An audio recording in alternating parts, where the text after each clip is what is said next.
Bonjour à toutes et à tous, c'est Rebel Art. Aujourd'hui on se retrouve pour les pronostics de NXT No Mercy. 6 matchs, c'est plus de matchs que Bash in Berlin, hein, donc bon. Mais c'est 6 matchs qui vont être absolument incroyables. Et on va commencer par celui qui a le moins d'enjeux, entre guillemets, parce qu'il y a quand même de l'enjeu. Wesley contre Zachary Wentz. Et vous allez me dire, mais de qui tu causes, espèce de fils de pute? Eh bien, pour la faire courte, Wesley est arrivé en 2021 avec son partenaire par équipe, Nash Carter. Ils ont eu 2 runs par équipe, enfin un run par équipe et un deuxième qui s'est arrêté au bout d'un jour parce que son partenaire, Nash Carter, s'est fait renvoyer pour des allégations de violence domestique qui était totalement fausse. Et aussi parce qu'il s'était fait la moustache Hitler et avait fait un salut nazi pour blaguer. Bon, ok, là je comprends. Mais voilà, c'est dommage parce que du coup ça a laissé Wesley tout seul, quelqu'un qui était habitué au tag team. Et du coup il a pris son temps avant de réellement retomber sur ses pattes et devenir le meilleur champion nord-américain de NXT. Au final, si on prend ce qui s'est passé, c'était une bénédiction cachée. Mais on sentait qu'au fond, il était pas bien. On sentait qu'au fond, il avait besoin de ses frangins. Et c'est après NXT Heatwave que se sont ramenés les Rascals, Trey Miguel et Zachary Wentz, anciennement Nash Carter, pour rejoindre Wesley et leur dire « Hé frère, nous on t'a pas oublié, nous on te soutient, nous on sait que t'es un gueudin de ouf ». Car à l'époque, Wesley faisait partie des Rascals, sous le nom de Desmond, j'ai oublié son nom. Enfin bref, il faisait partie des Rascals, ils sont aujourd'hui toujours à TNA, ils ont même gagné les titres par équipe de la TNA entre temps, et ils se sont dit « Allez, on reforme le groupe et on défonce tout à TNA et à NXT ». Belle perspective en somme. Et c'est lors d'un match contre les champions par équipe à ce moment-là de NXT, Nathan Fraser et Axiom, qu'ils ont enfin pu montrer qu'ils étaient vraiment une très bonne équipe, mais malheureusement, ils n'étaient pas aussi bons que Nathan Fraser et Axiom ce soir-là. Les 3 frères semblaient soudés, les 3 frères semblaient bien, mais Wesley, il était pas bien. Super kick à Trey Miguel, super kick à Zachary Wentz. Wesley turn heel, ça a fait du mal. Oh là, mon cœur il s'est détruit, il était pas bien ce jour-là. S'ensuit du coup plusieurs interventions de Zachary à NXT, et les deux donc vont se bagarrer à NXT No Mercy dans un match de vengeance. Mais du coup, qui va gagner du coup ce grudge match? Je pense que c'est Wesley.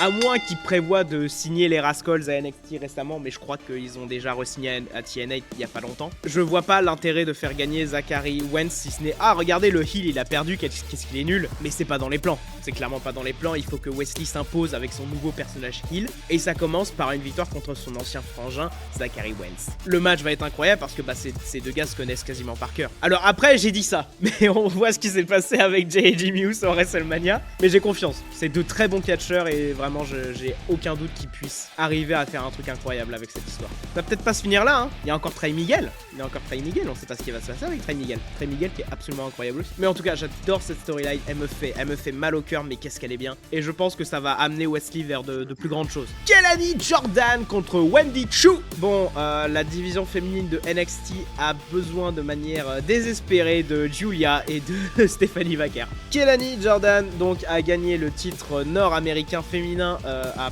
Battleground, c'était à Battleground, je sais plus. Et depuis, elle est championne. J'ai pas grand chose d'autre à dire.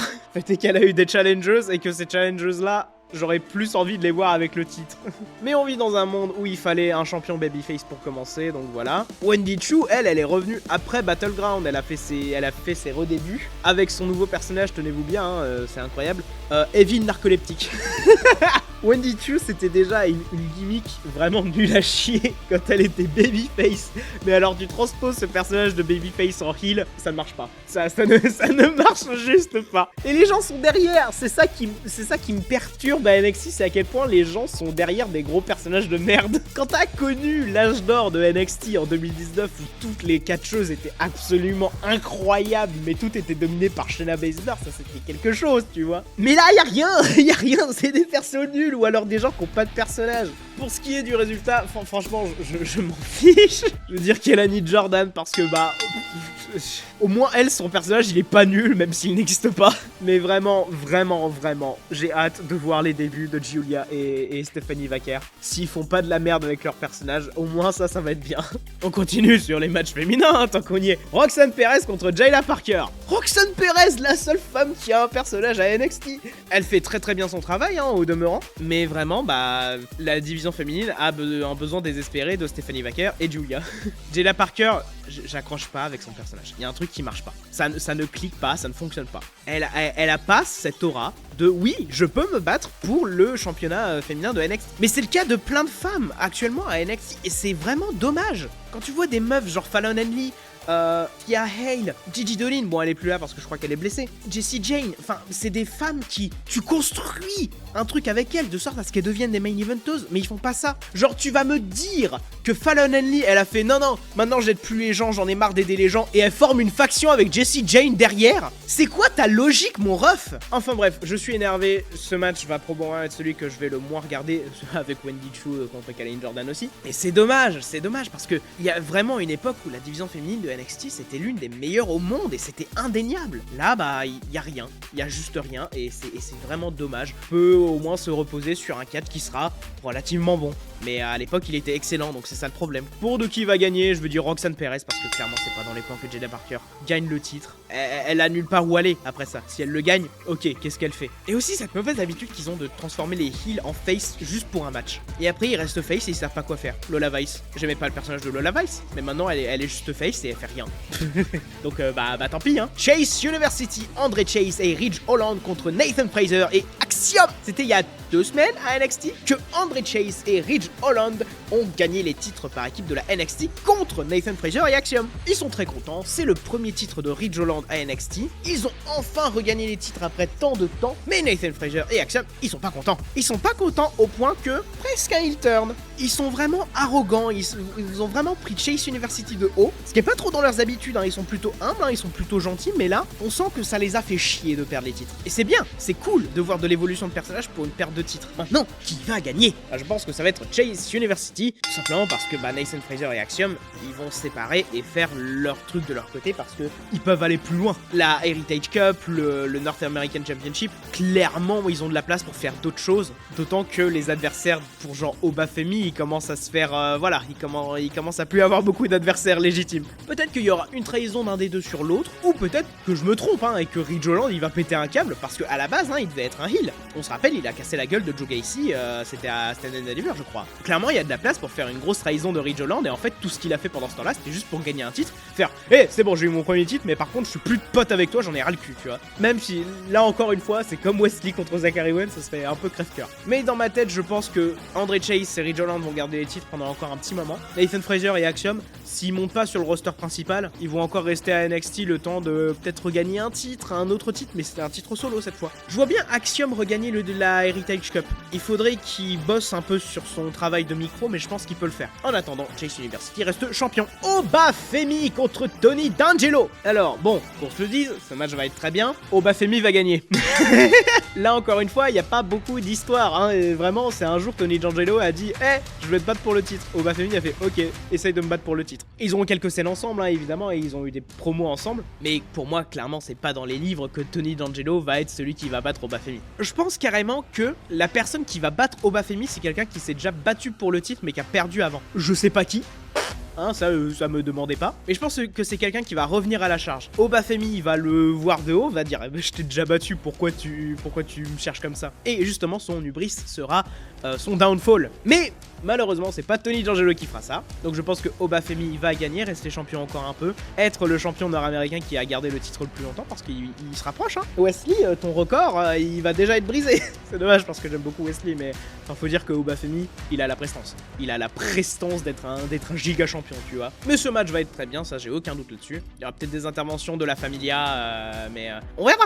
Et enfin, le match qui me hype le plus et le plus prestigieux de tous les matchs, Ethan Page contre Joe Hendry. Ethan Page, au dernier pay-per-view, a gagné le titre de la NXT. C'était inattendu. Mais qu'est-ce que c'était cool. Bon, sauf que ce connard, il a détruit... J'avais 10 sur 10. Putain. Mais bref, depuis Ethan Page a rempli NXT de son ultra ego. Et qu'est-ce que c'est cool à voir. Vraiment, des enfoirés comme ça, il y en a qu'un par génération, tu vois. Mais de nulle part est venu Joe Hendry. Joe Hendry, catcheur de la TNA, qui avait déjà fait une apparition avant dans une bataille royale pour, justement, je crois, déterminer l'aspirant numéro 1 au titre de la NXT. S'était fait éliminé en premier, parce qu'on n'a pas le droit au bonheur dans cette vie. Il est revenu plusieurs fois après ça, donc. Tantôt tag team avec Trick Williams, tantôt pour casser la gueule à Gallus, mais finalement, c'est il y a quelques semaines, il a battu Wesley et Pete Dunne